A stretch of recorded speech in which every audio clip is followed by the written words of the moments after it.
ভালোবাসার সকল রকমের ভিডিও পেতে আমাদের চ্যানেলটি সাবস্ক্রাইব করুন। সবার আগে ভিডিও পেতে বেল বাটনে ক্লিক করুন। The ruthless desire, Shrabani Yasmin পর্ব 14। বাতাসে কাঁচা রক্তের উৎকট গন্ধ, গলার ভেতরে ছুরিটা অনবরত ওঠানামা করছে নিখুঁত দক্ষতায়, নির্দয় জিঘিংসায়। বারংবার করা সেই ছুরির আঘাত চামড়া ছিঁড়ে গিয়ে ভেতরের রগগুলো এখন বিষাদ মাংসপিণ্ডের মতো বাইরে ঝুলে আছে। এইটেনের পুরো মুখমণ্ডল তপ্ত রক্তে মাখামাখি। গ্যাভিন আর অলিভার ততক্ষণে সে প্রাণহীন একতাল মাংসে পরিণত হয়েছে। মেঝেতে আছড়ে পড়ে স্তব্ধ এইটেন কানে এক অদ্ভুত প্রশান্তি এনে দিল। সে লাশের দিকে তাকিয়ে শীতল গলায় বলল, ভেবেছিলাম তোকে ছেড়ে দিব, অন্তত তোর ওই ছেলে মেয়েগুলোর মুখ চেয়ে হলেও এই যাত্রায় রেহাই পেতে, কিন্তু তোর কপালে তো দয়া সইল না। সেদিন মুক্তি পেয়ে তুই কিনা গেলি আমারই পোষা কুকুরদের কাছে নালিশ ঠুকতে। বলেই একটা পৈশাচিক অট্টহাসিতে ফেটে পড়ল এইডেন। তারপর হাঁটু কেটে বসে হাতের ছুরিটা সজোরে গেঁথে দিল লোকটার খুলিতে। দাঁতে দাঁত চেপে ফিসফিস করে বলল, এই দেশের পুলিশ আইনজীবী থেকে শুরু করে ক্ষমতায় থাকা একটা কুকুরও আমার টাকায় কেনা গোলাম। নালিশ জানানোর জায়গার পেলি না রে মূর্খ। Good afternoon mister Jaydad. আচমকা এক গম্ভীর পুরুষালী কণ্ঠে এইডেনের হাসিটা থমকে গেল। তার অনুমতি ছাড়া এই কেবিনে কেউ ঢুকেছে, এই ভূতটা মাথায় চড়তেই তার শিরায় রক্ত টকবক করে উঠল। কেনিত এগিয়ে এসে তার হাতে একটা রুমাল পেঁচিয়ে দিল। এইডেন কোনো কথা না বলে আগে নিজের মুখের লালচে তরলটুকু মুছে নিল। তারপর রক্তমাখা হাতটা বাড়িয়ে দিতেই কেভিন সেখানে একটা পিস্তল নামিয়ে রাখল। আগন্তুক ধীর পায়ে এগোতে এগোতে নিষ্প্রিয়ভাবে বলল, বোধহয় ভুল সময়ে চলে আসলাম। এইডেন সরাসরি লোকটার কপালে তাক করে হিমশীতল গলায় বলল, হাতটা আজ আর নতুন করে নোংরা করতে ইচ্ছে করছে না। কথাটা শেষ করেই সে ট্রিগার টিপল। তবে লক্ষ্যবস্তুর সামনের লোকটা নয়, বরং তার পেছনে দরজায় দাঁড়িয়ে থাকা পাহারাদার। মুহূর্তের মধ্যে গার্ডের বুকটা ঝাঁঝরা হয়ে গেল। কিন্তু অবাক করার বিষয় হলো, সামনে দাঁড়িয়ে থাকা লোকটা এক চুলও নড়ল না। চোখের সামনে দুটো রক্তাক্ত খুন দেখেও তার ঠোঁটের কোণে একটা রহস্যময় হাসি লেগে আছে। পিস্তলটা আবার গ্ল্যাভিনের দিকে বাড়িয়ে দিতেই কেনিত ভ্রু কুঁচকে জিজ্ঞাসা করলো, ওকে কেন মারলেন বস? এইডেন নিজের চোয়ালে হেলান দিয়ে বসতে বসতে জবাব দিল, আমার অনুমতি ছাড়া এখানে একটা পিঁপড়ার ঢোকার সাহস পায় না, সেখানে এই জলজান্ত মানুষটা ভেতরে এলো কি করে? জঞ্জাল কমানোর এটাই সেরা উপায়। লোকটা এবার অযাচিতভাবে এইডেনের ঠিক সামনের চেয়ারটা টেনে ঝাঁকিয়ে বসল। এতক্ষণ অবজ্ঞা করলেও এবার এইডেন তার দিকে তাকাতে বাধ্য হলো। আর তাকাতেই যেন তার বুকের ভেতরটা হৃদস্পন্দন এক মুহূর্তের জন্য থেমে গেল। অনুভূতিগুলো সব ভোঁতা হয়ে আসছে। লোকটা এক চিলতে হাসি ছড়িয়ে বলল, এইডেন জায়দাদ, মনে আছে নাকি? আর আজরান দা। বাকি অংশটুকু সে উজ্জ করে রেখে অর্থপূর্ণ এক হাসি দিল। মুহূর্তেই এইডেনের চোয়াল শক্ত হয়ে উঠল। টেবিলের ডয়ারে রাখা রিভলভারের ট্রিগার হাত রেখে সে ফুঁসে উঠল, আগের বার পালিয়ে বেঁচে গেছিলি, কিন্তু এবার কি করবি? এত বড় কলিজা তোর যে সোজা আমার ডেরায় চলে এসেছিস।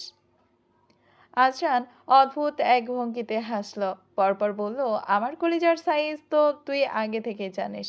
কলিজা বড় না হলে কি আর নিজের কলিজা নিজেই বের করে খাওয়া যায়? বলেই সে পাগলের মতো অট্টহাসিতে ফেটে পড়ল। এইডেন ট্রিগারে চাপ দিতেই বলল, জমের দুয়ারে এসে ফিরে যাওয়ার স্বপ্ন দেখছিস কোন সাহসে? আজরান হাসতে হাসতেই জবাব দিল, প্লিজ শুট মি মিস্টার জায়দাদ।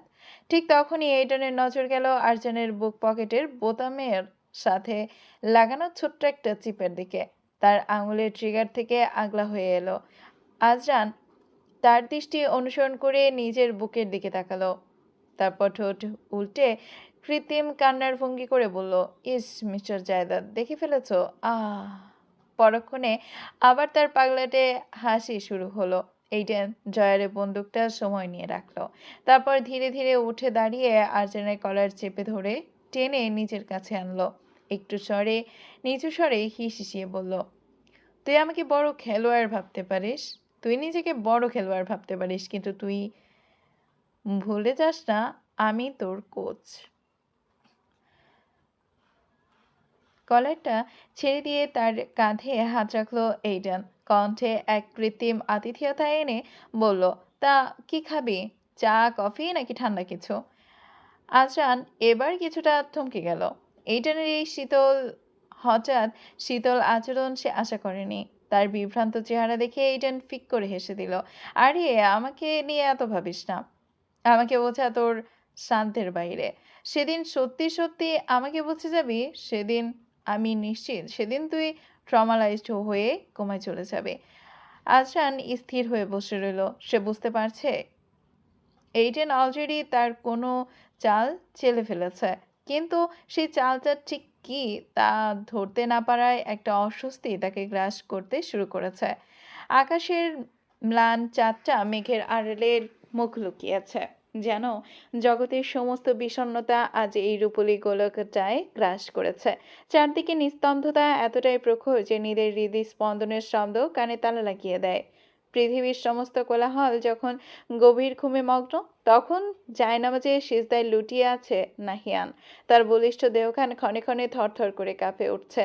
লোকে বলে পুরুষেরা কাঁদতে নেই, পুরুষের চোখের জল নাকি তার দুর্বলতার প্রতীক। কিন্তু আজ এই নিভৃতে শেষ রাতের স্রষ্টার সামনে নিজের সমস্ত পুরুষালী অহংকার আর শক্ত খোলস বিসর্জন দিয়ে অঝরে বিলাপ করতে ইচ্ছে করছে তার। বুকের বাম পাশে এক অবাধ্য যন্ত্রণা বিষাক্ত সাপের মতো দংশন করছে, যার কোনো উপশম আধুনিক চিকিৎসা বিজ্ঞানে নেই। যতবার নোভার সেই ক্ষতবিক্ষত নাজুক দেহটার কথা মনে পড়ছে, ততবার নাহিয়ানের ভেতরটা কোনো অদৃশ্য চাপে দুমড়ে মুচড়ে যাচ্ছে। সে আপন মনে প্রশ্ন করে, কোন মায়ায় সে এভাবে আষ্টে পৃষ্ঠে জড়িয়ে গেল? তার পরিটাকে ওপরওয়ালা কেন এত কষ্টের সাগরে ভাসালেন? সে তো চিরকাল শুধু চেয়েছিল মেয়েটা একটু সুখে থাকুক, একটু হাসুক। জায়নামাজ ছেড়ে উঠে দাঁড়াতে নাহিয়ান বেশ কষ্ট হলো, যেন শরীরের সমস্ত শক্তি কেউ শুষে নিয়েছে। তাহাজ্জুদের এই প্রহরগুলোতে সে নিয়মিত হাত পাতে খোদার দরবারে। জীবনের বিনিময়ে হলেও সে শুধু তার পরীর মুক্তি আর সুস্থতা ভিক্ষা চায়। ধীর পায়ে বেলকনিতে গিয়ে দাঁড়ালো নাহিয়ান। রাতের হিমেল হাওয়া তার তপ্ত গাল ছুঁয়ে যাচ্ছে, কিন্তু ভেতরের আগুন নেভানোর সাধ্য এই বাতাসের নেই। দীর্ঘক্ষণের কান্নায় তার চোখ দুটো ফুলে ছোট হয়ে এসেছে, দৃষ্টি ঝাপসা। ঠিক তখনই কাঁধে একটা শীতল ও পরিচিত স্পর্শ পেয়ে সে চমকে পিছনে ফিরল। বেঞ্জামিনকে দাঁড়িয়ে থাকতে দেখে ঠোঁটে এক চিলতে ম্লান হাসি টেনে পড়ল। এত রাতে তুই জেগেছে? বেঞ্জামিন পাশে একটা আরাম কেদারায় টেনে আয়েশ করে বসল। তার চোখ দুটো চোখে মুখে ক্লান্তি, তবে দৃষ্টিতে তীক্ষ্ণতা। সে শান্ত গলায় বলল, রাত জাগা তো আমার পুরনো অসুখ। এর আগে 3বার এসেছিলাম তোর ঘরের দরজায়, প্রতিবারই দেখলাম তুই জায়নামাজে মাথা ঠেকিয়ে আসিস, তাই আর বিঘ্ন ঘটাতে চাইনি। নাহিয়ান ছোট করে একটা দীর্ঘশ্বাস ফেলে বলল, ও। বেঞ্জামিন কিছুক্ষণ নির্বিষ্ট মনে নাহিয়ানের দিকে তাকিয়ে থাকলো, অতবার আচমকা এক সরাসরি প্রশ্ন ছুড়ে দিল, কাঁদছিলি কেন স্পন্দন? প্রশ্নের অতর্কিত আঘাতে নাহিয়ান যেন মুহূর্তের জন্য প্রাতর হয়ে গেল। পরক্ষণে নিজেকে সামলে নিয়ে চোর ধরা পড়ার মতো ভঙ্গিতে বলল, আজব তো, আমি আবার কাঁদতে যাব কেন? এমনিতেই চোখ মুখ লাল হয়ে আছে। বেঞ্জামিন এবার বেশ কঠোর স্বরে বলল, আমার কাছে নাটক করিস না। তুই কি ভাবছিস গাছ দিয়ে মাছ বুঝিয়ে আমাকে ধোকা দিবি? ছোটবেলা থেকে তোকে চিনি আমি। নাহিয়ান প্রসঙ্গ এড়াতে চাইল। তার ভেতরকার অস্থিরতা ঢাকতে কাপা গলায় জিজ্ঞাসা করলো, আচ্ছা, তোর কি কাল ডিউটি আছে? বেঞ্জামিন এবার নাহিয়ানের সামনে এসে দাঁড়ালো, গম্ভীর গলায় বলল, কথা ঘোরাচ্ছিস কেন? সত্যি করে বল কি হয়েছে, না হলে কিন্তু আমি এখনই মা বাবাকে ডেকে আনবো। বলবো যে তার ভাগ্নে মাঝরাতে বেলকনিতে দাঁড়িয়ে হাউমাউ করে কান্না করছে। নাহিয়ান বড় একটা নিঃশ্বাস নিল। ছোটবেলা থেকে বেঞ্জামিন তার সবচেয়ে কাছের বন্ধু। তার কাছে কোনো কিছু গোপন করা মানে পণ্ডশ্রম। নাহিয়ান পাশের কাউচে শরীরটা এলিয়ে দিয়ে নিচু স্বরে জিজ্ঞাসা করলো, একটা সিগারেট হবে বেন? বেঞ্জামিন আকাশ থেকে পড়ল। নাহিয়ান কোনোদিনও ধোঁয়া সহ্য করতে পারত না। আজ সে নিজেই বিষ চাইছে। বিস্ময় চেপে সে পকেট হাতড়ে একটা সিগারেট বের করে লাইটার বের করে ধরিয়ে দিল। নাহিয়ান সিগারেটের ঠোঁটের মাঝে চেপে ধরে ধোঁয়ার এক দীর্ঘ কুণ্ডলী নিজের ফুসফুসে টেনে নিল, যেন ওই ধোঁয়ার সাথে মনের সকল বিষাদ পুড়িয়ে দিতে চায়। বেন, আমি একটা মেয়েকে খুব ভালোবাসি, হয়তো ও নিজের প্রাণের চেয়েও বেশি। বেঞ্জামিন জানতো এমন কিছুই একটাই হবে। তার খুব ইচ্ছে ছিল একটা রসিকতা করে পরিবেশটা হালকা করার, কিন্তু ভাইয়ের চোখের কোণে জমে থাকা জল দেখে তার ঠাট্টাগুলো গলায় আটকে গেল। সে ধীর স্থিরভাবে বলল, তাহলে লন্ডনে এলি কেন? তোর প্রেয়সীকে ফেলে? নাকি তার অন্য কোথাও বিয়ে হয়ে গেছে বলে দেবদাস সাজতে এসেছিস? নাহিয়ান সিগারেটের শেষ টান দিয়ে ধরা গলায় বলল, আমি লন্ডনে এসেছি আমার পরিত্রাণে। সেই শহরে আছে, কিন্তু ভাগ্যের কি নিষ্ঠুর পরিহাস দেখ, আমি তাকে খুঁজে পেয়েও আমি আবার তাকে নাগালের বাইরে হারিয়ে ফেললাম। মানে, সবটা খুলে বলতো ভাই। নাহিয়ান শুরু থেকে শেষ পর্যন্ত নোভার প্রতি তার ভালোবাসা, তার হারিয়ে যাওয়া আর লন্ডনে এইডেনের নিষ্ঠুরতার প্রতিটা অধ্যায় খুলে বলল। সব শুনে বেঞ্জামিনের কপালের গভীর চিন্তার ভাঁজ পড়ল। সে অস্পষ্ট স্বরে বলল, এইডেন চাইতাত ওই জল্লাদটা তুলে নিয়ে গেছে মেয়েটাকে, আর তুই এখনো তাকে ফিরে পাওয়ার আশা রাখিস? তুই জানিস তো ও কতটা ভয়ঙ্কর। নাহিয়ান সোজা হয়ে দাঁড়ালো। তার চোখে মুখে তখনও ভেসে আসছে ইস্পাত কঠিন সংলগ্ন আর প্রতিশোধের আগুন। হাতের আধপোড়া সিগারেটে নিজের বুড়ো আঙুলে চেপে ধরল সে। আগুনের শিখা তার চামড়া পুড়িয়ে দিলেও সে ভ্রু কুঁচকাল না। ঠান্ডা গলায় বলতো, হ্যাঁ, আমি তাকে ফিরিয়ে আনবই। এর জন্য আমার তোর সাহায্য চাইবেন। আর চাই এইডেন চাইদাতের কোনো এক দুর্ধর্ষ শত্রুর ছায়া। ভোরের প্রথম স্নিগ্ধ আলোয় জানালার পর্দা ভেদ করে নোভার চোখের পাতায় এসে লুটিয়ে পড়ল। সেই আলোটুকু যেন তার দীর্ঘ 3 দিনের পাথরের মতো ভারী ঘুম ভাঙানোর এক মৃদু আমন্ত্রণ। নোভার চোখের পাতা দুটো সামান্য কেঁপে উঠল। সে আপ্রাণ চেষ্টা করলো চোখ মেলে তাকাতে, কিন্তু শরীরটা যেন তার নিজের বশে নেই। এক অসহ্য ক্লান্তি আর দুর্বলতায় প্রতিটা হাড় গোড় অবশ হয়ে আছে। সে তার ডান হাতটা সামান্য নাড়ানোর চেষ্টা করতেই ক্যানোলার বেকায়দায় টান খেল। মুহূর্তেই শুষ্ক একটি শব্দ তার হাতের পাতলা চামড়া চিরে গেল এবং সেখান থেকে তপ্ত লাল রক্ত গলগলিয়ে বেরিয়ে এলো। ব্যথায় এক তীব্র ঝিলিক তার মেরুদণ্ড বেয়ে নেমে গেল। যন্ত্রণায় চোখ মুখ কুঁচকে ফ্যাকাশে হয়ে যাওয়া নোভা ধীরে ধীরে বিছানায় উঠে বসার চেষ্টা করলো। তার আশপাশটা এখনও কুয়াশাচ্ছন্ন, যেন এক ঘোরের ভেতরে সে ভাসছে। এইডেন সবে শাওয়ার নিয়ে বেরিয়েছে, পরনে কেবল কোমরে জড়ানো একটা শুভ্র তোয়ালে। তার ভেজা চুলগুলো কপালে অবদ্ধভাবে লেপ্টে আছে, সেখান থেকে জলের ফোঁটাগুলো চুইয়ে চুইয়ে তার সুঠাম চওড়া বুক বেয়ে নিচে গড়িয়ে পড়ছে।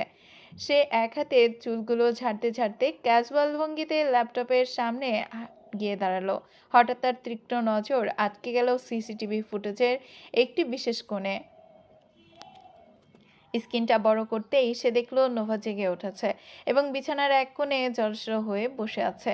নোভা হয়তো নামার চেষ্টা করেছিল, কিন্তু এইডেনের চোখে পড়ল বিছানার চাদরের ওপর এক ছোপ রক্তের দাগ। নোভার রক্তাক্ত হাতটার দিকে তাকিয়ে এইডেন বিরক্তির চূড়ান্ত সীমায় পৌঁছে বিড়বিড় করলো, ও শিট, ফাক। নিজের অর্ধনগ্ন অবস্থার কথা বিন্দুমাত্র মাথায় না রেখেই সে ঝড়ের বেগে ঘর থেকে বেরিয়ে নোভার ঘরের দিকে ছুটল। এদিকে নোভা টলমল পায়ে বিছানা থেকে নামার চেষ্টা করতে দীর্ঘ 3 দিনের অবচেতনায় পর শরীরটা ভীষণ চটচটে আর ভারী লাগছে। একটা তীব্র অস্বস্তি তাকে ওয়াশরুমের দিকে ত্বরিত করছিল। দাঁড়াতেই মাথাটা প্রচণ্ড চক্কর দিয়ে উঠল তার, যেন পৃথিবীটা পায়ের তলা থেকে সরে যাচ্ছে। এক পা বাড়াতেই সে ভারসাম্য হারিয়ে মেঝেতে আছড়ে পড়তে যাচ্ছিল। ঠিক তখনই একজোড়া শক্ত পেশিবহুল হাত তাকে চাপটে ধরল।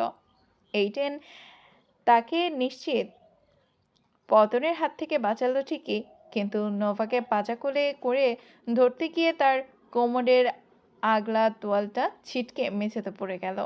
এইডেন নিজের বিরক্তি চেপে চোয়াল শক্ত করলো। নোভা তখন ঘোর লাগা চোখে এডেনের মুখশ্রীর দিকে তাকিয়ে। ভেজা চুল থেকে 2-1 ফোঁটা জল নোভার নাক আর কপালের টুপ করে আছড়ে পড়ল। এই মুহূর্তে এডেনকে যেন কোনো এক আদিম ভয়ঙ্কর সুন্দর দেবতার মতো দেখাচ্ছে। একদম নিখুঁত জলাইন গাল জুড়ে ছোট ছোট খোঁচা খোঁচা দাড়ি। অন্য যে কোনো সময় এডেনের বিচিত্র রঙের মনির চোখজোড়া হিংস্র মনে হলেও এখন তাতে এক অদ্ভুত প্রশান্তি খেলা করছে। তার সেই পাতলা শক্ত ধারালো ঠোঁটজোড়াও স্থির। নিস্তব্ধতা ভেঙে এইডেন গভীর ও গম্ভীর স্বরে বলে উঠল, কি হলো? আজকে আমার কোলেই চড়ে বসে থাকার ইচ্ছা?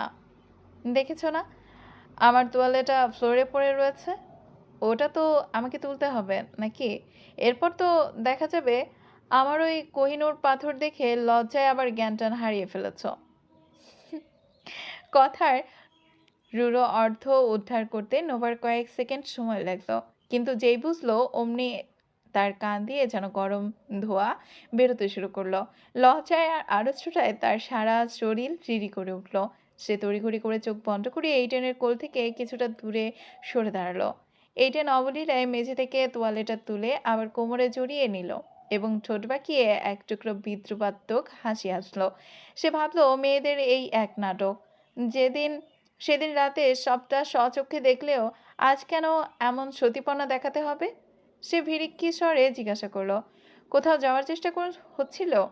বাইরের কর্মচারীদের কি আমি শোপিস হিসেবে বসিয়ে রেখেছি? নোভা মাথা নিচু করে কাঁচামাচু স্বরে বলে, ফ্রেশ হওয়া প্রয়োজন ছিল, তাই ভাবলাম ওয়াশরুমে যাব। এইটেন তার দিকে এক দৃষ্টিতে তাকিয়ে থেকে প্রশ্ন করলো, কিছু খেয়েছো? নোভা এবার চোখ তুলে তাকাতে পারলো না। নিচু স্বরে বলল, না। ফ্রেশ হওয়ার পর হয়তো। এইটেন আর কোনো তর্কের অবকাশ রাখলো না। সে নোভাকে অতর্কিত আবার পাজা কোলে তুলে নিল। নোভার আপত্তির কোনো সুযোগ না দিয়েই সে ওয়াশরুমের ভেতরে ঢুকে শাওয়ারটা অন করে দিল। ঝরঝর করে জলের ধারা যখন দুজনের উপর আছড়ে পড়লো, এইডেনের ভেজা শরীরটা আবার সিক্ত হলো। নোভা এক প্রকার বাধ্য হয়ে এইডেনের বলিষ্ঠ গলা জড়িয়ে ধরে শক্ত করে চোখ বুজল। শাওয়ারের নিচে দুজনেই তখন জলসিক্ত। নোভার গায়ের পোশাকটা ভিজে শরীরের সাথে লেপ্টে গিয়ে তার শারীরিক অবয়বকে আরও স্পষ্ট করে তুলছে। জলের ছোঁয়ায় তার গোলাপি অধৈর্যরা যেন ভিজে টসটসে হয়ে উঠেছে। এইটেন একদম স্থির নোভার সেই কাঁপতে থাকা ঠোঁট দুটোর ওপর গিয়ে থমকে গেল। সে নোভার মুখের দিকে সামান্য ঝুঁকে পড়ল। তার তপ্ত নিঃশ্বাস এখন নোভার উপর আছড়ে পড়ছে। এক মায়াবী অথচ আদিম নেশায় আচ্ছন্ন হয়ে সে ফিসফিস করে বলল, I want to bite your lips, sunshine. May I? চলবে। The ruthless desire, Shrabani Yasmin, পর্ব 15। শহরের নিচে ঝিরঝিরে বৃষ্টির ঝরার ধারায় নোভার ফ্যাকাশে মুখটা ভিজে একাকার। এইদিন সেই তপ্ত নিঃশ্বাস আর নেশানো চাউনি তাকে এক অজানা আতঙ্কে কুঁকড়ে দিচ্ছে। সে কোনো মতে আমতা করে বলে উঠল, প্লিজ না, এমনটা করবেন না। আমি আমি ঠিক তেমন মেয়ে নই যেমনটা আপনি ভাবছেন। এইডেন ঠোঁটের কোণে এক চিলতে বাঁকা হাসি ফুটে উঠল। তার কণ্ঠস্বর এখন আরও গম্ভীর আরও সম্মোহনী। সে নোভার কানের কাছে মুখ নিয়ে ফিসফিস করে বলল, হ্যাঁ, আমি খুব ভালো করেই জানি তুমি কেমন মেয়ে, সানশাইন। নোভার বুকের ভেতরটা তখন ঝড়ের বেগে থকথক করছে। এই লোকটার প্রতিটা স্পর্শ তার কাছে বিষাক্ত মনে হচ্ছে। মুহূর্তে তার মস্তিষ্কের কোণে সেই অভিশপ্ত রাতের স্মৃতিগুলো হানা দিতে শুরু করলো। আতঙ্কে আর ঘৃণায় তার চোখ বেয়ে নোনা জল গড়িয়ে পড়ল, যা পরক্ষণে শাওয়ারের পানির সাথে মিশে একাকার হয়ে গেল। ঠিক সেই মুহূর্তে বাইরে থেকে এক চড়া নারী কণ্ঠ ভেসে এলো, এইডেন, এইডেন, কোথায় তুমি? অ্যাভেলিনের কণ্ঠস্বর কানে যেতেই এইডেনের ঘোরটা এক নিমিষেই ভেঙে গেল। নোভা এবার আপ্রাণ চেষ্টা করলো তার কোল থেকে নিজেকে ছাড়িয়ে নিতে। এইডেন এক হাতেই নোভাকে শক্ত করে ধরে রেখে অন্য হাতে শাওয়ারটা অফ করে দিল। এরপর নিরুদ্বেগ গলায় জবাব দিল, কি চাই? বাইরে থেকে অ্যাভেলিনের অধৈর্য কণ্ঠ শোনা গেল, তুমি ওয়াশরুমে? জরুরি কিছু কথা ছিল, আমি বাইরে অপেক্ষা করছি, দ্রুত এসো। এডেন শান্ত নজরে নোভার দিকে তাকালো। নোভার চোখ মুখে তখন স্পষ্ট ঘৃণা আর অবজ্ঞার খেলা করছে। অবাক করা বিষয় হলো এইডেন যেন এই ঘৃণাটুকু বেশ উপভোগ করছে। তাকে কেউ অপছন্দ করলে বা ভয় পেলে সে অদ্ভুত রোমাঞ্চ অনুভব করে। সে ঝুঁকে পড়ে অতি সাবধানে নোভার কপালে নিজের ঠোঁট দুটো ছোঁয়ালো, তারপর ফিসফিস করে বলল, শাওয়ার শেষ করে দ্রুত বাইরে এসো, আমি ঘরে খাবার পাঠিয়ে দিচ্ছি। নোভাকে নিচে নামিয়ে দিয়ে এইডেন তোয়ালে দিয়ে শরীর মুছতে মুছতে গম্ভীর গম্ভীর্য নিয়ে বলল, এভিলিন, রুমের বাইরে গিয়ে বসো, আমি নিচে আসছি। এভিলিন আর দ্বিরুক্তি করার সাহস পেল না। এইডেনের হুকুম অমান্য করার পরিণাম তার ভালো করেই জানা আছে। নিচের তলায় সোফার বেশ আয়েশ করে পায়ের ওপর পা তুলে বসে আছে এভিলিন। তার দৃষ্টি আটকে আছে সিঁড়ির দিকে। কিছুক্ষণের মধ্যেই এইডেন নেমে এলো। পরনে তার ধূসর ট্রাউজার আর সাদা রঙের শার্ট, যা তার সুঠাম দেহের প্রতিটি পেশিকে স্পষ্ট করে তুলছে। এভিলিন এক পলক মোহবিষ্ট চোখে এইডেনের দিকে তাকিয়ে রইল। পুরুষালী সৌন্দর্য এমন সংমিশ্রণে সচরাচর দেখা যায় না। এইডেন তার সামনে এসে দাঁড়াতেই সে স্রোতবিদ ফিরে পেল। কি চাই? এডেন সংক্ষিপ্ত এবং শীতল প্রশ্ন। এভিলিন হাসি মুখে একটি সুদৃশ্য ইনভাইটেশন কার্ড এগিয়ে দিয়ে বলল, আজ সন্ধ্যায় ড্যাডি আমার বার্থডে পার্টির আয়োজন করেছেন। ওখানে ব্যবসার কিছু জরুরি বিষয়ে মিটিংও হবে। তুমি কিন্তু স্পেশালি ইনভাইটেড। অবশ্যই আসবে। এডেন হাত বাড়িয়ে কার্ডটি স্পর্শও করল না। সে এক মনে তার আইপ্যাড স্ক্যানে আঙুল বুলিয়ে যাচ্ছিল। এভিলিন নিজেকে কিছুটা অপমানিত বোধ করলেও তা প্রকাশ করল না। শুধু কার্ডটা সামনের টেবিলের ওপর রেখে দিল। ঠিক তখনই তার চোখ পড়ল দুজন কর্মচারী খাবার নিয়ে ওপরের ঘরের দিকে যাচ্ছে। সেখান থেকে মাত্রই এইডেন বেরিয়ে এলো। এভিলিনের কপালে শুকনো ভাঁজ পড়ল। কৌতূহল সামলাতে না পেরে সে আলগোছে জিজ্ঞাসা করলো, আজ হঠাৎ এই বাড়িতে কেন এইডেন? তুমি তো সচরাচর এখানে আসো না। স্পেশাল কেউ এসেছে নাকি? এডেন এবার আইপ্যাড থেকে চোখ তুলে অত্যন্ত তীক্ষ্ণ নজরে এভিলিনের দিকে তাকালো। সে খুব ভালো করেই বোঝে এই প্রশ্নের আড়ালে মেয়েটার মনের ভেতর কিসের বিষ দাঁত নড়াচড়া করছে। সে বরফ-শীত গলায় প্রশ্নের জবাব দিল, that's not of your business Evelyn, you should go now. অপমান আবার অবজ্ঞায় এভিলিনের ফর্সা মুখটা মুহূর্তে আগ্নেয়গিরির লাভার মতো লাল হয়ে উঠল। তার মতো দোদণ্ড প্রতাপশালী বাবার আদুরে মেয়েকে কেউ এভাবে সোজাসুজি বেরিয়ে যেতে বলতে পারে, তাও আবার এমন তুচ্ছ তাচ্ছিল্যের সাথে? অপমানের জ্বালাটা প্রশমিত করতে সে এক গভীর চাল চালল। নিজের কাঁধ থেকে রেশমি চুলগুলো সরিয়ে দিয়ে পিঠের উন্মুক্ত অংশটা এইডেনের দিকে ঘুরালো। তারপর কণ্ঠে এক কৃত্রিম আরতি মিশিয়ে বলল, এইডেন, উফ, প্লিজ দেখো না, আমার পিঠটা কেমন ঝুলে যাচ্ছে। বোধহয় কিছু একটা হয়েছে। একটু হাত দিয়ে দেখো না ঠিক কোথায় জ্বালা করছে। এইডেন তার দিকে ফিরেও তাকালো না। তার নির্লিপ্ততা যেন পাথরের দেয়ালের মতো অটল। সে কয়েক কদম এগিয়ে গিয়ে গম্ভীর কণ্ঠে উচ্চস্বরে ডাকল, গ্ল্যাভিন। মুহূর্তের মধ্যে ছায়ার মতো হাজির হলো গ্ল্যাভিন। এইডেন তার দিকে ইঙ্গিত করে নিরুত্তাপ গলায় বলল, এভিলিনের পিঠে নাকি কিছু একটা হয়েছে। একটু হাত দিয়ে চেক করে দে তো। কথাটা বলেই সে দীর্ঘ পদক্ষেপে ঘর ছেড়ে বেরিয়ে গেল। এভিলিন রাগে ফুঁসতে লাগলো। এই পাথর হৃদয়ের মানুষটাকে কিভাবে নিজের বস বানাবে তা ভেবেই সে কুল পাচ্ছে না। গ্ল্যাভিন তার দিকে এক পা এগিয়ে এসে দাঁত বের করে হাসলো। তা ম্যাম, কোথায় হাত দিয়ে চেক করতে হবে বলুন তো? এভিলিন তাকে এক কড়া ধমক দিয়ে সোফা থেকে উঠে দাঁড়ালো। হিল জুতো খটখট করে এসে বেরিয়ে যেতে নিলেই হঠাৎ তার মাথায় এক বিদ্যুৎ খেলে গেল। এইডেন তো বাড়ি থেকে বেরিয়ে গেল। তাহলে ওই কর্মচারীরা দোতলার ঘরে কার জন্য খাবার নিয়ে গেল? তবে কি ভেতরে অন্য কেউ আছে? টেবিলের ওপর পড়ে থাকা আমন্ত্রণপত্রটি যেন তার জন্য এক মোক্ষম অস্ত্র হয়ে এলো। সে দ্রুত কার্ডটি তুলে নিয়ে গ্ল্যাভিনকে ডেকে বলল, গ্ল্যাভিন, তোমার বস এই কার্ডটা ভুলে ফেলে গেছে, যাও তাকে দিয়ে এসো। গ্ল্যাভিন কোনো তর্ক না করে কার্ডটা নিয়ে চলে যেতে এভিলিন মোক্ষম সুযোগ পেল। সে চোরের মতো নিঃশব্দে পা ফেলে সিঁড়ি বেয়ে দোতলায় সেই রহস্যময় ঘরের দিকে এগিয়ে গেল। ভেতরে নোভা এখন আছোয়া হয়ে বিছানায় বসে আছে, তার সামনে সাজানো রাজকীয় সব খাবার। কিন্তু এই সোনার খাঁচায় খাবারগুলো তার কাছে বিষের মতো ঠেকছে। সে জোর করে কয়েক দলা গিলতে চেষ্টা করলো মাত্র। দরজার কাছে দাঁড়িয়ে এভিলিন চোখ দুটো বিস্ময়ে আর ঈর্ষায় বড় বড় হয়ে গেল। এই তবে সেই মেয়ে? বিছানায় গুটিসুটি মেরে বসে থাকা মেয়েটার দিকে তাকিয়ে সে তীব্র ঘৃণায় চোখ মুখ কুঁচকে ফেলল। হিল জুতোর শব্দ তুলে ভেতরে ঢুকতে কর্কশ গলায় জিজ্ঞাসা করলো, তুমি এইখানে কি করছো? নোভা চমকে উঠে তাকালো। মেয়েটা তার চেয়ে বয়সে বেশ বড় এবং তার পোশাকে অভিজাত্যের চেয়ে উদ্বিগ্নতা বেশি। অ্যাভেলিন তরতর করে এগিয়ে এসে নোভাকে খুঁচিয়ে দেখতে লাগলো। নোভার পিঠময় ছড়িয়ে রাখা সোনালি চুলগুলো এখনো ভেজা। পরক্ষণে অ্যাভেলিনের মাথায় আগুন জ্বলে উঠল। এইডেন কেন এই মেয়ের কাছে দ্বিতীয়বার যায় না? এইডেন কোনো মেয়ের কাছে দ্বিতীয়বার যায় না, অথচ এই মেয়ের জন্য সে নিয়ম ভেঙেছে।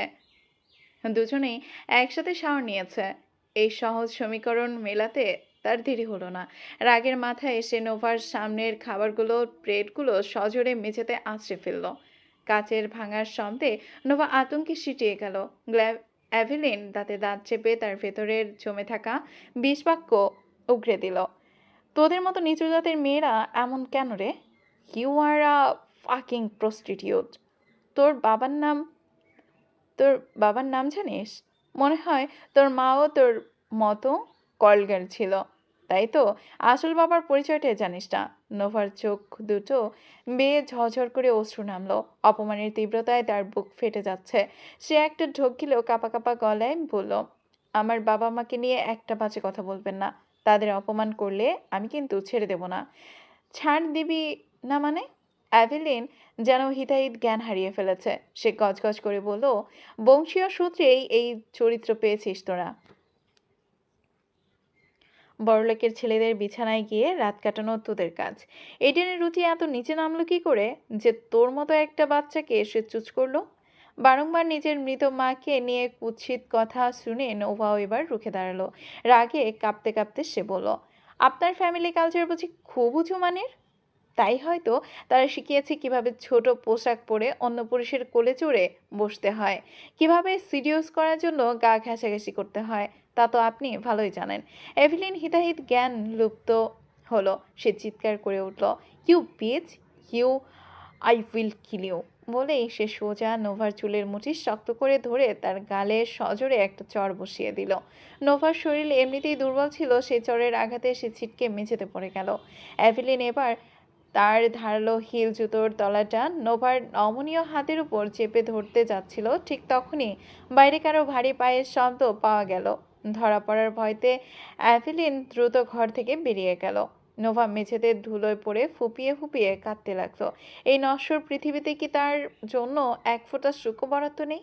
17 বছর এই ছোট্ট জীবনে সে তো কেবল হাহাকার আর লাঞ্ছনাই পেল। কান্নার তোড়ে তার পুরো শরীরটা কাঁপছে। তার এখন একটাই জেদ, এই নরক থেকে পালাতে হবে। এই অপমান আর নির্যাতনের শিকল ছিঁড়ে সে বহুদূর চলে যাবে, যেখানে কেউ তাকে চেনে না। কলেজ গেটের সামনে এসে দাঁড়িয়ে থাকা রমণীর চোখ মুখে প্রশান্তির ছাপ স্পষ্ট।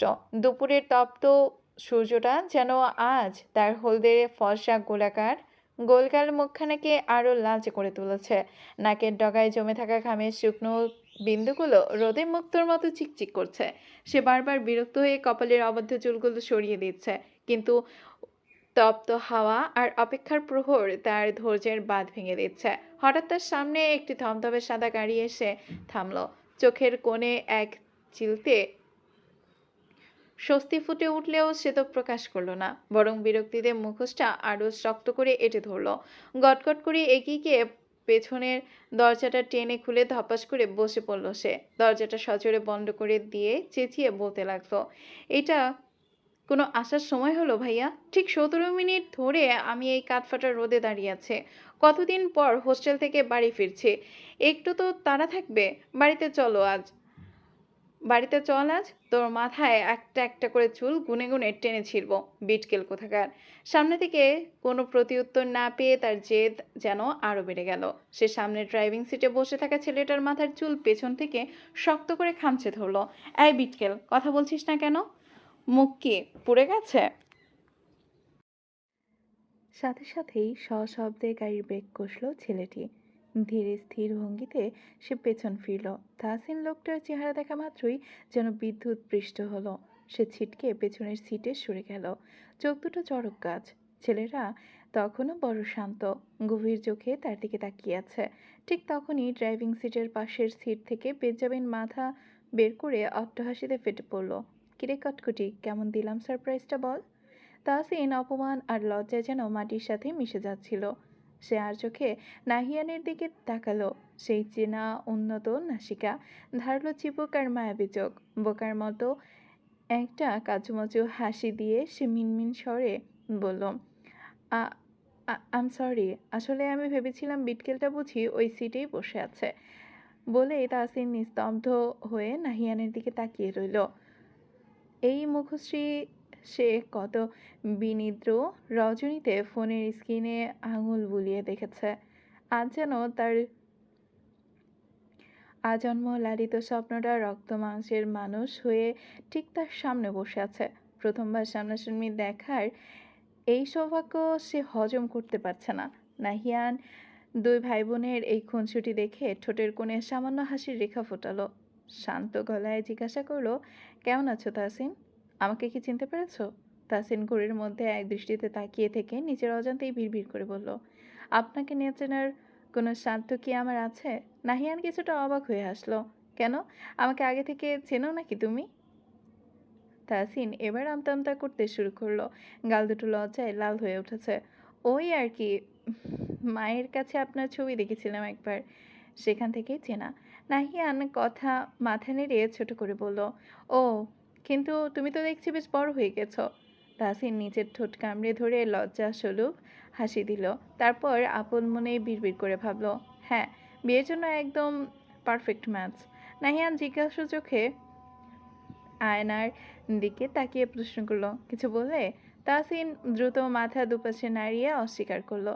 নাহিয়ান সামান্য সামনে ফিরে গাড়ি স্টার্ট দিতেই তাহসিন কাঁপা কাঁপা হাতে ব্যাগ থেকে ফোনটা বের করলো। তড়িঘড়ি করে গ্যালারিতে সেই গোপন ফোল্ডারটায় ঢুকলো সে। স্ক্রিন জুড়ে ভেসে উঠলো নাহিয়ানের শত শত ছবি, যা সে গত কয়েক বছর ধরে ফেসবুক, ইনস্টাগ্রাম তন্ন তন্ন করে সংগ্রহ করেছে। সে একবার ফোনের ছবির দিকে তাকাচ্ছে, আবার সামনে বসে থাকা জীবন্ত নাহিয়ানের দিকে। খুশিতে তার উত্তেজনায় তার ভেতরটা তখন টকবক করছে। পরিস্থিতি এমন যে গাড়ির ভেতরেই তার একটা জাম্পেশ লুঙ্গি ডান্স দিতে ইচ্ছে করছে। জানালার কাছের ওপাশে এক দৃষ্টিতে তাকিয়ে আছে নোভা। বাইরের উঠোনে সারিবদ্ধভাবে দাঁড়িয়ে আছে 5টি কালো রঙের গাড়ি। ইঞ্জিনের চাপা গর্জন আর প্রস্তুতির তোড়জোড় দেখে বোঝা যাচ্ছে আজ রাতে বড়সড় কোনো আয়োজন আছে। নোভার বিছানার অপর পাশে একটি দামি শপিং ব্যাগ পড়ে আছে, যার ভেতরটা সে এখনো উঁকি দিয়ে দেখার প্রয়োজন বোধ করেনি। এই রাজপ্রাসাদ সম বন্দিশালায় রেশমি পোশাক আর অলংকার তার কাছে লোহার শিকলের মতোই ভারী মনে হয়। আজকের রাতটা যেন এক অদ্ভুত সুযোগ নিয়ে এসেছে। বাড়ির আনাচে কানাচে সব সময় সে সশস্ত্র রক্ষীদের ফিরে থাকে। আজ তাদের ব্যস্ততা গাড়ির বহর নিয়ে। এত পাহাড়ের বেড়াজাল ডিঙিয়ে পালানোর জন্য এর চেয়ে ভালো সময় আর কি আসবে? কিছুক্ষণ পরেই সেই বহরে যুক্ত হলো কুচকুচে কালো রঙের একটি মার্সিডিজ। সারা দিনের ব্যস্ততা শেষে এইডেন ফিরেছে। তার হাঁটাচলার রাজকীয় ভঙ্গিতে বিন্দুমাত্র ক্লান্তির রেশ নেই, বরং এক ধরনের ধারালো অভিজাত্য ঠিকরে পড়ছে। হঠাৎ দরজায় মৃদু করাঘাত। নোভা জড়তা কাটিয়ে নরম স্বরে বলল, আসুন। এক নারী কর্মচারী ভেতরে উকি দিয়ে বিনীতভাবে বললেন, ম্যাম, স্যার চলে এসেছেন, আপনি দ্রুত তৈরি হয়ে নিচে আসুন। কথাটা বলেই তিনি চলে গেলেন। নোভা অস্থির হয়ে নখ কামড়েতে লাগলো। সকালেই সেই অপমানে আর এভিলিনের দেওয়া চড়টা এখনো তার গালে আগুনের মতো জ্বলছে। সেই নরক যন্ত্রণা থেকে মুক্তি পেতে তাকে আজ পালাতেই হবে। বিছানার ওপরে রাখা ব্যাগটা খুলে সে পোশাকের বের করলো এবং কুচকুচে কালো রঙের গাউন। নোভা বিরক্তি ভরা চোখে পোশাকটার দিকে তাকিয়ে বিড়বিড় করে বলল, বাড়ি বাড়ি কালো, পোশাক কালো, শুধু এই লোকটাই ভুল করে ধলা হয়ে জন্মেছে। কালো গাউনটা গায়ে জড়িয়ে সে যখন ঘর থেকে বের হলো, তখন তার দুশ্চিন্তা ছাপিয়ে এক ধরনের জেদ কাজ করছিল। করিডোর দিয়ে যাওয়ার সময় রক্ষীরা সবাই মাথা নত করে দাঁড়িয়ে রইল। নবাব মনে মনে ভাবলো, আশ্চর্য, লোকগুলো কি রোবট? একবারও তাকালো না, কি এমন ক্ষতি হতো? বাড়ির সদর দরজায় আসতেই একজন গার্ড এগিয়ে এসে ইশারায় বলল, ম্যাম, আপনি আমার সাথে আসুন। নোভা ধীর পায়ে লোকটির পেছনে গিয়ে দাঁড়ালো। তার সামনেই সেই মার্সিডিজ গাড়িটা। এইডেন এখনো গাড়িতে উঠেনি, তবে নোভা সুযোগের অপেক্ষায় রাস্তার ঠিক ধারে দাঁড়িয়ে রইল। চারদিকে ঘুটঘুটে অন্ধকার, তার উপর এই ওর পরনে কালো রঙের পোশাক। একবার অন্ধকারে মিশে যেতে পারলে এই জমদূতের আর তাকে খুঁজে পাবে না। সে আর চোখে পেছনের রাস্তাটা দেখে নিল, নির্জন নিস্তব্ধ পথ। ঠিক তখনই সে নিঃশব্দে সামনের দিকে এক পা বাড়াতে যাবে, অমনি একজোড়া লোহার মতো শক্ত আঙুল এসে তার কবজিটা চিপে ধরলো, পিষে ধরলো। নোভা চমকে ওঠে, পেছনে তাকাতেই তার রক্ত হিম হয়ে গেল। সামনে যমদূতের ন্যায় দাঁড়িয়ে আছে স্বয়ং এইডেন জায়দাদ। বিশালদেহী এক লোকটার এই লোকটার সামনে নিজেকে বড্ড ক্ষুদ্র আর অসহায় বলে মনে হয় নোভার। ভয় আর আতঙ্কে তার চোখের মনি কাঁপতে শুরু করলো। এডেনের ইচ্ছা করছিল এই অবাধ্য পুতুলটাকে দুহাতে তুলে আছাড় দিতে, সবসময় শুধু পালানোর ফন্দি। কিন্তু নোভার মায়াবী মুখ আর জলভরা চোখের দিকে তাকাতেই তার ভেতরের সমস্ত কঠোরতা যেন বালুর বাঁধের মতো ভেঙে পড়ল। এক বিচিত্র দুর্বলতা তাকে গ্রাস করে নিল।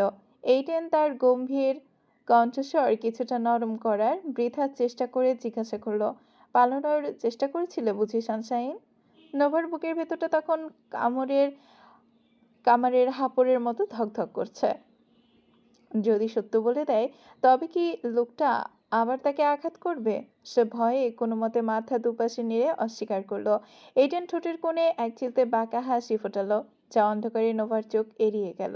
নিজেকে সামলে নিয়ে এইডেন সসম্মানে গাড়ির দরজাটা খুলে ধরলো এবং হাত বাড়িয়ে নোভাকে ভেতরে বসার ইঙ্গিত দিল। পিছনে দাঁড়িয়ে কেনিথ, অলিভার আর গ্যাভিন এই দৃশ্য দেখে স্থবির হয়ে গেল। যে মানুষটার নিজে গাড়ির দরজাটা খুলে দেওয়ার জন্য ডজন খানেক লোক প্রস্তুত থাকে, সে কিনা আজ নিজে দাঁড়িয়ে থেকে কিশোরীর জন্য দরজা খুলে দিচ্ছে। তাদের চোখ যেন কপালে উঠে যাওয়ার উপক্রম। গাড়ির নরম সিটে বসে নোভা যখন একটা শুকনো ঢোক গিলল, তখন তার মনে হচ্ছিল সে কোনো এক অজানা গন্তব্যের দিকে যাত্রা করছে। এইডেন অত্যন্ত শান্ত ভঙ্গিতে ড্রাইভিং সিটে বসে ইঞ্জিন স্টার্ট দিল। তার ইশারায় বাকি 5টা গাড়িও ছায়ার মতো পিছু নিল। নিস্তব্ধতা রাস্তায় 6টি কালো গাড়ির সেই দীর্ঘ সারি যেন এক অশুভ সংকেতের মতো এগোতে লাগলো। শহরের সবচেয়ে অভিজাত ও ঝলমলে ক্লাবের সামনে এসে যখন গাড়িগুলো থামলো, তখন চারপাশে আলোয় নোভার চোখ ধাঁধিয়ে গেল। দ্বিতীয় গাড়ির থেকে একজন দেহরক্ষী দ্রুত নেমে এসে এইডেনের দরজা খুলে দিল। কিন্তু যখনই সে নোভার পাশের দরজাটা খুলে দিতে উদ্যত হলো, এইডেনের বরফ শীতল কণ্ঠস্বর প্রতিধ্বনিত হলো, ডোন্ট। গার্ডটি মুহূর্তেই পাথরের মতো স্থবির হয়ে গেল। এইডেন নিজে নেমে এসে নোভার পাশের দরজাটা খুলে নিজের হাত বাড়িয়ে দিল। নোভা স্তম্ভিত হয়ে তাকিয়ে রইল। এই নিষ্ঠুর মানুষটা কি আজ কোনো এক নতুন মুখোশ পড়েছে, নাকি কোনো গভীর স্বার্থসিদ্ধির নেশায় এই সৌজন্যতার অভিনয়? এইডেনে যখন নোভার হাত ধরে তাকে গাড়ি থেকে নামালো, তখন নোভা প্রথমবার ভালো করে লোকটার দিকে তাকালো। ল্যাম্পপোস্টের আলোয় এইডেনকে আজ অমানসিক সুন্দর লাগছে। দীর্ঘকায় দেহ, ফিটফাট দামি শার্টে ফুটে ওঠা পেশিবহুল অবয়ব আর সুনিপুণভাবে ছাটা সেই দাড়ি। তার চোখের সেই বিচিত্র মনি আজ যেন এক চৌম্বকীয় আকর্ষণে ঘেরা। হাজারো মানুষের ভিড়েও এই মানুষটিকে আলাদা করে চিনে নেওয়া যায়। এইডেন নোভার নিজের হাতের মুঠোয় শক্ত করে পুরো ক্লাবের ভেতরে প্রবেশ করলো। চারদিকে উচ্চস্বরে গান বাজছে, পানীয় আর উল্লাসের গন্ধে বাতাস ভারী। কিন্তু তারা ভেতরে পা রাখার যেন এক মুহূর্তের জন্য সব স্তব্ধ হয়ে গেল। সাউন্ড বক্সের গান ছাপিয়ে সকলের দৃষ্টি গিয়ে স্থির হলো এক যুগলের উপর। নোভার সেই কালো গাউন আর মায়াবী রূপ দেখে অনেক পুরুষই পলকহীন চোখে তাকিয়ে রইল। ঠিক সেই মুহূর্তে ভিড় ঠেলে ঝড়ের বেগে ছুটে এলো অ্যাভেলিন। নোভাকে অ্যাভেলিনের পাশে এভাবে দাঁড়িয়ে থাকতে দেখে অ্যাভেলিনের ভেতরের নিভে যাওয়া আগুনটা যেন দপ করে জ্বলে উঠল। সে নোভাকে আপাতমস্তক নিরীক্ষণ করলো। কালো পোশাকে নোভাকে আজ অপার্থিব সুন্দর লাগছে, যা অ্যাভেলিনের সহ্য হলো না। সে চিৎকার করে এইডেনকে লক্ষ্য করে বলল, এই প্রস্টিটিউটটা এখানে কি করছে? এখানে সব সম্ভ্রান্ত পরিবারের মানুষ এসেছে। এই নোংরা মেয়েটার জায়গা এখানে নেই। চারপাশে কত শত মানুষের উৎসুক দৃষ্টি তখন নোভার দিকে। অপমান, লজ্জা আর ক্ষোভে নোভার পৃথিবীটা যেন দুলতে লাগতো। দু চোখে জলে টইটুম্বুর হয়ে এলো তার। সেই বরাবর সে বারবার এডেনের হাত থেকে নিজের হাতটা ছাড়িয়ে নিয়ে এই নরক থেকে পালাতে চাইল, কিন্তু এইডেন তার হাতটা ছাড়ল না, বরং আরও দৃঢ়ভাবে চেপে ধরল। নিস্তব্ধ ক্লাবের ভেতরে তখন পিনপতন নীরবতা। এডেন শান্ত ভঙ্গিতে একজন ওয়েটারকে ডাকলো। তার ট্রে থেকে একটা কাঁটা চামচ তুলে নিয়ে অত্যন্ত আয়েশ করে এক টুকরো আপেল মুখে দিল। চারদিকে নিস্তব্ধতা, কেবল এইডেনের খাবার জীবনের শব্দ শোনা যাচ্ছে। খাওয়া শেষ হতেই এডেন হঠাৎ চোখের পলকে সেই ধারালো কাঁটা চামচ নোভার ঠিক পাশে দাঁড়িয়ে থাকা এক লোকের চোখের ভেতরে গেঁথে দিল। নিখুঁত নিশানায় সে চোখের মণিটা উগরে উপরে কাঁটা চামচে গেঁথে বের করে আনলো। লোকটা যন্ত্রণায় বুক ফাটা চিৎকার দিয়ে মাটিতে লুটিয়ে পড়ল। মাটিতে পড়ে দাপাদাপি করতে লাগলো সে যন্ত্রণায়। চোখের কোঠর বেয়ে রক্ত ঝরে পড়ছে, কিন্তু কারোর সাধ্য হলো না এগিয়ে আসার। এইডেন জায়দাদ যার চোখ উপড়ে নিয়েছে, তাকে সাহায্য করার সাহস এই তল্লাটে কারণ নেই। নোভা এই ভয়াবহ দৃশ্য দেখে আতকে শিউরে উঠল। তার পাকস্থলী উল্টে আসতে চাইল, আর মাথা যেন ভন ভন করে ঘুরতে লাগলো। হঠাৎই তার চারপাশটা অন্ধকার হয়ে এলো। কিছুক্ষণের মধ্যেই সে জ্ঞান হারিয়ে এইডেনের শরীরের ওপর ঢলে পড়ল। এইডেন এক হাতে নোভাকে আগলে নিল এবং অত্যন্ত অবলীলায় তাকে এক হাতে কোলে তুলে নিল। সবার সামনে এসে নোভার কপালে নিজের ওষ্ঠজোড়া শক্ত করে চেপে ধরল, যেন এক অপ্রকাশ্য ঘোষণা দিয়ে যাচ্ছে। কিছুক্ষণ পর কপাল থেকে ঠোঁট সরিয়ে অন্য হাতে থাকা রক্তমাখা সেই মণিটা মাটিতে ফেলে নিজের বুট দিয়ে পিষে দিল সে। তারপর দাঁতে দাঁত পিষে সিংহের মতো গর্জন করে উঠল, she is my girl, my bride, my wife, fucking only mine, only mine. এরপর সে অ্যাভিলিনের গালটা শক্ত করে চেপে ধরল। অ্যাভিলিনের মনে হলো তার জোয়াল এখন ভেঙে গুড়িয়ে যাবে। এইডেন হিসিস করে বলল, ওকে অপমান করার কিংবা ওর দিকে চোখ তুলে তাকানোর রাইট কারণ নেই। কারণ না। চলো মা, চলবে। কেমন হয়েছে পর্বটি জানাতে ভুলবেন না। Thank you for watching.